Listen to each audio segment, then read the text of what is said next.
ये पूरा जो है मंजर है और ये फिर ये ग्रुप निकलेगा मोटरसाइकिल से और फिर देखें ये नजारा जो है एक एक करके और फिर चलिए बहुत बहुत खुश रहिए। हैप्पी होली।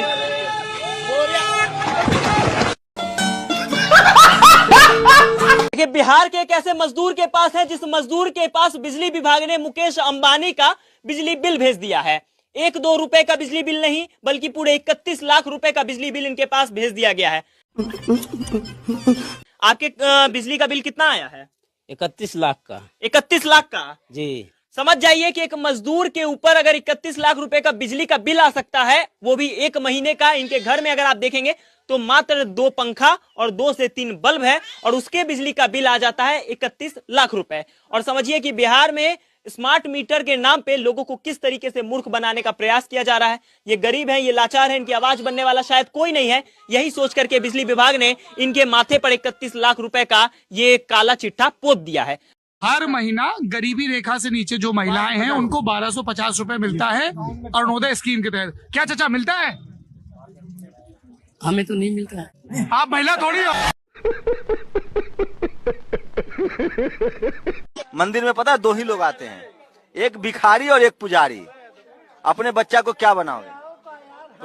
अपने अरे कहना क्या चाहते हो?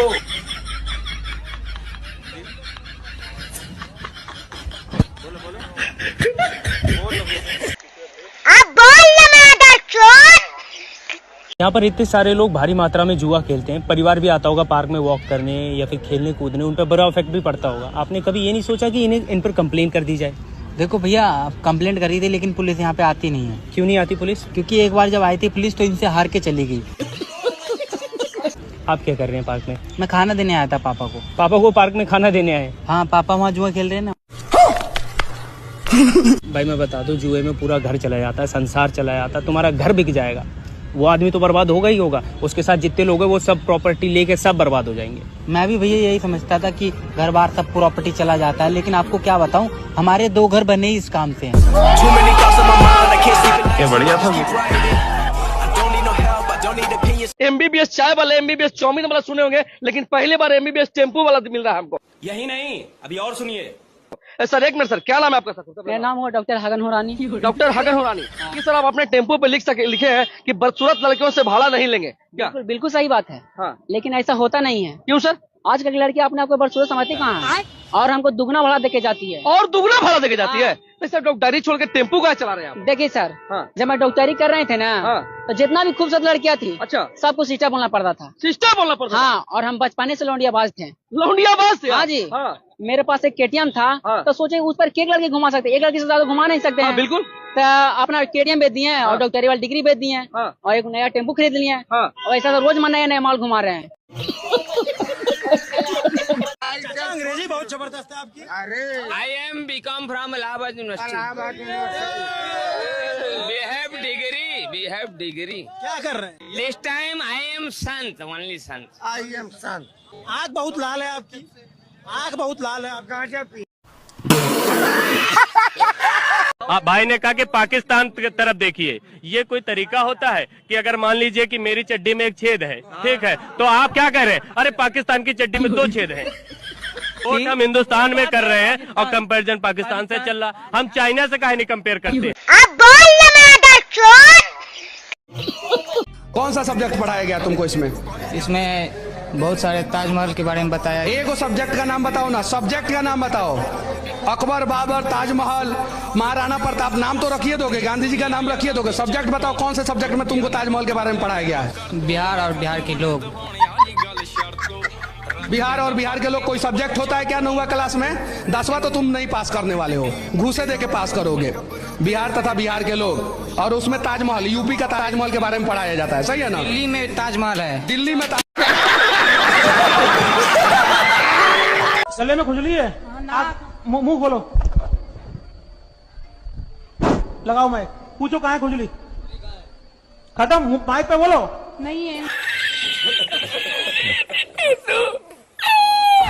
कबाड़े, लोहा, टीन, प्लास्टिक, कबाड़े। संसार के हर व्यक्ति व्यक्ति के, चाहे पशु हो या व्यक्ति, उसके मूत्र से दुर्गंध निकलती है, पर एक गाय का मूत्र ऐसा है जिसके मूत्र से भी खुशबू निकलती है। किसी का ब्लड प्रेशर हाई हो, किसी का लो हो, तो गाय के वो यहाँ पर जो होता है ना, उसके हाथ फेरने से ब्लड प्रेशर कंट्रोल होता है। ये सब क्या देखना पड़ रहा है? अच्छा है मैं अंधा हूँ। आश्चर्य आप मानेंगे, अमेरिका जैसे देशों में गाय को हाथ फेरने के 250 रुपए लगते हैं। गाय ऑक्सीजन लेती है और ऑक्सीजन ही छोड़ती है। काश गुरुजी आप कभी विद्यालय गए होते। हमारे यहाँ भैंसालय के छात्र को आपसे ज्यादा साइंस की नॉलेज है। गाय के मूत्र से खुशबू निकलती है, गाय के ऊपर हाथ फेरने से ब्लड प्रेशर कंट्रोल होता है। गाय के ऊपर हाथ फेरने का अमेरिका में 250 रुपए लगते हैं, पर गुरुजी अमेरिका में तो डॉलर चलता है। इतना गूगल तो हम भी कर लेते हैं। गाय ऑक्सीजन लेती है, ऑक्सीजन ही छोड़ती है। अरे गुरुजी ये व्हाट्सएप यूनिवर्सिटी का ज्ञान छोड़ो, आओ आपका भैंसालय में एडमिशन करवाए, वहां पेपर भी लीक नहीं होता। ए फगुनिया, चलो प्रोटेस्ट करने चलना है। गाय अगर माता है तो तुम लोग भी मौसी। यही नहीं, अभी और सुनिए। सब लोग हनुमान चालीसा का पाठ किया करो। रतन जी, हनुमान चालीसा का प्रतिदिन पाठ करोगे बीमार नहीं पड़ोगे। हनुमान चालीसा का पाठ करो और प्रतिदिन 1 दोहा रामायण जी का पाठ करो, बिल्कुल नहीं बीमार पड़ोगे, चकाचक और मोटे हो जाओगे। मशहूर कथावाचक और धर्मगुरु रामभद्राचार्य की तबीयत खराब होने के चलते उन्हें अस्पताल में भर्ती करवाया गया है।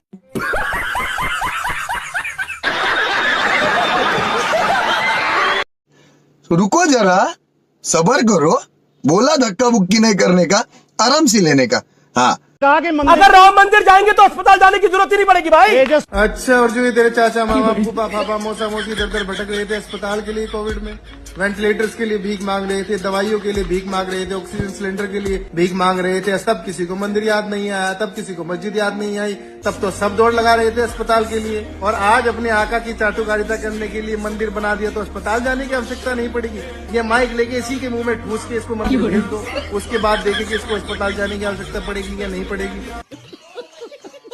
इन्हीं की गोदी मीडिया का एक पत्रकार रोहित सरदाना, जो आज तक न्यूज का एंकर था, वो कोविड में मंदिर नहीं गया बीमार होने पर, अस्पताल गया, भगवान उसकी आत्मा को शांति। और ये गुल्लू भी आज बीमार पड़ जाए तो किसी मंदिर में नहीं जाएगा, ये भी अस्पताल की तरफ ही भागेगा, वो भी भारत के सबसे महंगे अस्पताल की तरफ, प्राइवेट अस्पताल की तरफ भागेगा। थोड़ी मर्यादा रखिए। लेकिन दोस्तों, आप लोग समझदार हो, इन मूर्खों की बातों में आने की आवश्यकता नहीं है। धार्मिक स्थल की अपनी एक विशेषता है और अस्पताल की अपनी एक विशेषता है, क्योंकि बीमार होने पर अस्पताल ही काम आता है। तो सरकार से मांग कीजिए, अस्पताल की आस्था आपका व्यक्तिगत विषय है, ना कि कोई राजनीतिक विषय। राधे राधे गुरुजी। हाँ बेटा।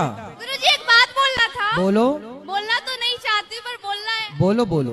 आई लव यू गुरुजी।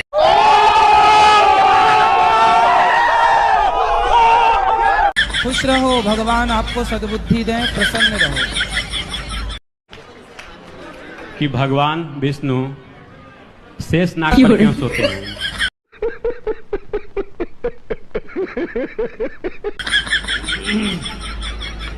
आप क्या चाहते हैं, किस पर सोएं? गद्दे पर सोते तो आप पूछते कि गद्दे पे क्यों सोते हैं। नहीं गुरुजी, मेरा सवाल जमीन पर सोते तो आप ये पूछते कि जमीन पे क्यों सोते हैं, इसलिए शेषनाग पर ही सोते हैं। बोहरा समाज के साथ मेरा भी रिश्ता बहुत पुराना है। यदुवंश के साथ तो हमारा रिश्ता है, हमारा नाता है। मेरा खुद का व्यक्तिगत रूप से फ्रांस के प्रति लगाव बहुत पुराना रहा है। ग्वालियर के साथ मेरा एक दूसरा कनेक्ट भी है, हमारे ज्योतिरादित्य जी गुजरात के दामाद। यही नहीं, अभी और सुनिए।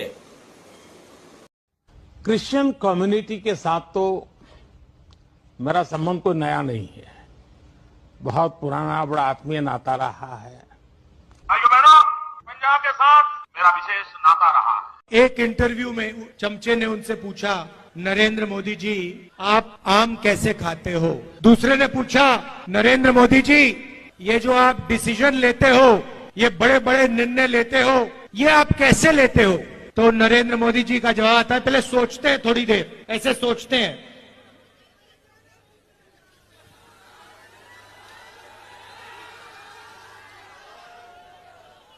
थोड़ा टाइम लगता है और फिर कहते हैं ये जो निर्णय होते हैं इनको मैं नहीं लेता, ये परमात्मा लेता है।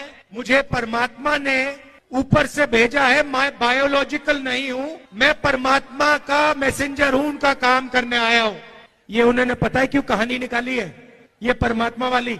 क्योंकि चुनाव के बाद जब वही ईडी के लोग नरेंद्र मोदी से अदानी जी के बारे में पूछेंगे तो नरेंद्र मोदी कहेंगे मैं नहीं जानता, परमात्मा ने कहा था। ये बड़ी अच्छी बात कही आप। आषाढ़ में जब पहला पानी गिरता है ना, तो वो पानी पूरा आकाश की गंदगी लेके आता है। अच्छा। तो वो पानी होता है जहरीला। आपकी दादी नानी माँ ने कभी रोका कि पहली बारिश के पानी में नहाना मत? रोका कभी? ना जी।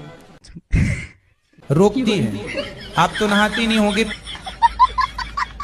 पर पहले रोकते थे, भाई पहली बारिश की पानी मत नहाना, क्योंकि वो जहरीला पानी है, क्योंकि वो प्रदूषित है।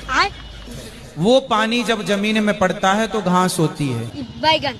तो प्रदूषित पानी से जहरीली घास हुई, प्रदूषित घास हुई। वो घास जब गाय खाती है तो वो जहरीला दूध उसके अंदर बनेगा। क्या कहना क्या चाह रहे हैं भाई आप? तो सावन में जो गाय का पहला दूध निकला, तो बड़े बुजुर्गों ने सोचा कि ये दूध तो जहरीले पानी से घास तैयार हुई, उस घास से ये दूध तैयार हुआ गाय ने, तो ये दूध भी जहरीला हो सकता है। तो फेंके कैसे? गौरस से तो फेंका नहीं, तो शंकर जी के ऊपर चढ़ा दिया, ताकि वो मछलियां जाकर के समुद्र तालाब में जहां जहां वो दूध मिलेगा मछलियां पी लेंगे।